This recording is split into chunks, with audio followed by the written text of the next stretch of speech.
casharka ugu horeeya koobaadaan maanta idin siinaya wuxuu yahay islabis galabta laga bilaabo intaad labisatid qalbihii waliba adigu bacda casar labiso dhala cadarna isku jabi maxay ahayd teenay makeup na marso ka bacdina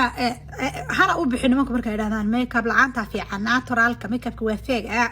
makeupka idigu soo raacaya ala kulli xaal waxa tagtaa store bagaska halkaas laga helaa Soomaalida kii faqiiriga kii lacag haysta ilaahay amarkiisa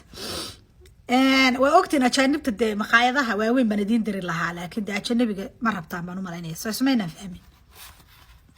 Soomaaligu si kasto lacag u haysto maqaayad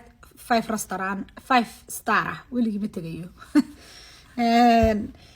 halkaas iimaanku la yahay ala kulli xaal waa badaliba gabdho inta horta balgalabta sameeyay marka tagtaan store boxkana